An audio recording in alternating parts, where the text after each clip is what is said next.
Let us now discuss the drawbacks of Rutherford's nuclear model of atom. We know that according to Rutherford's model of atom, electrons revolve around the nucleus in circular paths called orbits. So if any particle is in a circular orbit, the particle would get accelerated and the particle would emit energy. So here it is electron. So when electrons move in a circular orbit, they would get accelerated and they would emit energy. So revolving electron would thus lose energy and thus fall into the nucleus. So if this happens, the atom would be unstable and matter would not exist. But we know that atoms are quite stable. So this is one of the drawbacks of Rutherford's nuclear model of atom. Another drawback is that it does not say anything about the arrangement of electrons in an atom. So these are the drawbacks of Rutherford's nuclear model of atom. Let us now discuss about Bohr's model of atom. What are the postulates? Special orbits are allowed for electrons. We know that electrons revolve around the nucleus in circular paths called orbits. But there are only certain special orbits called as discrete orbits which are allowed for electrons. Another postulate, while revolving in discrete orbits, electrons do not radiate energy. So if an electron is revolving in a particular orbit, as long as the electron moves or revolve in a particular orbit, it will not lose energy, it will not radiate energy.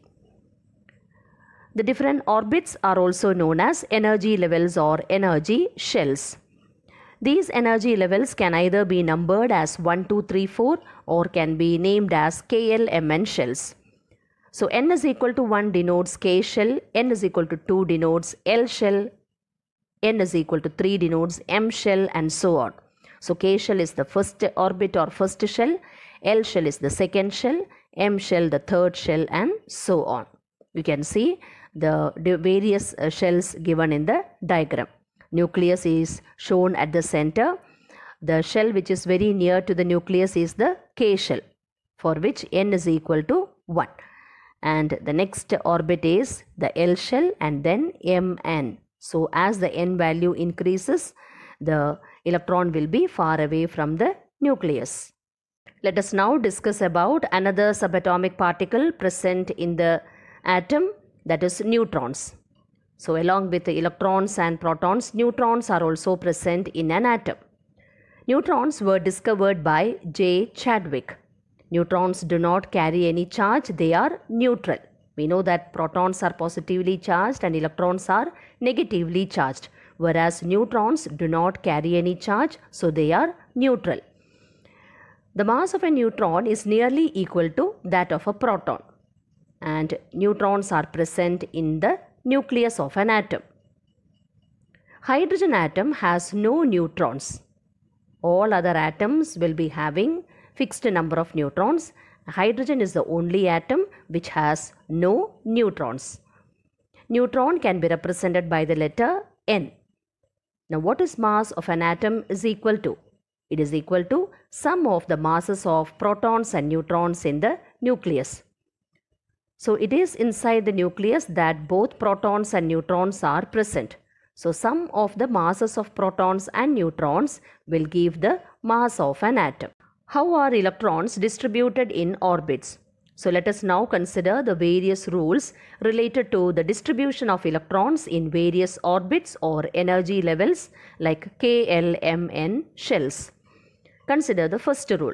Maximum number of electrons in a shell is given by 2n squared. So the formula 2n squared can be used to get the maximum number of electrons in a shell. For example, consider K shell. It is the first shell. So n will be equal to 1. So how many electrons can be accommodated in the K shell or the first orbit? 2n squared, which is equal to 2 into 1 squared, that gives you 2. Now consider L shell. N is equal to 2. How many electrons can be accommodated in the L shell? It will be 2 into 2 squared, which is equal to 8. Now consider M shell. N is equal to 3. So we get 2 into 3 squared, which is equal to 18. So 18 electrons can be accommodated in the M shell. Now consider n is equal to 4, it represents n shell. How many electrons can be accommodated in the n shell? It is 2 into 4 squared, which is equal to 32. Now consider the next rule. Maximum number of electrons in the outermost orbit is 8. So 8 electrons can be present in the outermost orbit.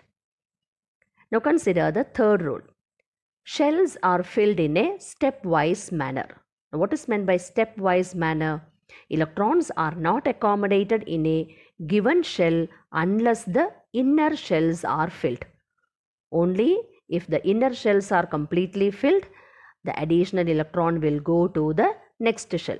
So, shells are filled in a stepwise manner. Let us now consider the schematic atomic structure of few of the elements. First one, hydrogen. Atomic number of hydrogen is 1.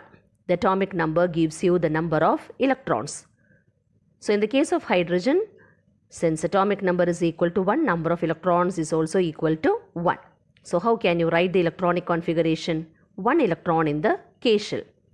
Now, what is the schematic representation? A nucleus is shown at the center. You can see the diagram, and that circle next to that dot represents the K shell. Hydrogen has 1 electron in the K shell. So, a dark circular dot shows 1 electron present in the K shell. Now consider helium, atomic number 2. So the electronic configuration can be written as 2 electrons in the K shell. 2 electrons can be shown in the K shell in the schematic structure. Now consider lithium, atomic number 3. How can you write the electronic configuration? We know that K shell, it is the first shell and it can accommodate a maximum of 2 electrons. But there is 1 more electron present in lithium. So after filling the K shell with 2 electrons, the additional electron, there is 1 more electron that should be shown with the L shell. So that is why we write the electronic configuration as 2 electrons in the K shell and 1 electron in the L shell. You can see the atomic structure. 2 electrons are shown in the K shell, and in the next shell, that is L shell, you can see 1 electron. Now consider beryllium, atomic number 4. The electronic configuration will be 2 electrons in the K shell and 2 electrons in the L shell. So that is why in the diagram also you can see 2 electrons shown in the K shell and 2 electrons in the L shell. Now if we consider neon, atomic number 10, so the number of electrons is also equal to 10. How can you write the electronic configuration? 2 electrons in K shell and 8 electrons in L shell. So the schematic atomic structure in the case of neon can be shown as 2 electrons in the K shell and 8 electrons in the L shell. So if we know the atomic number, that gives us the number of electrons present in the atom. So this is how we can draw the schematic atomic structure of elements.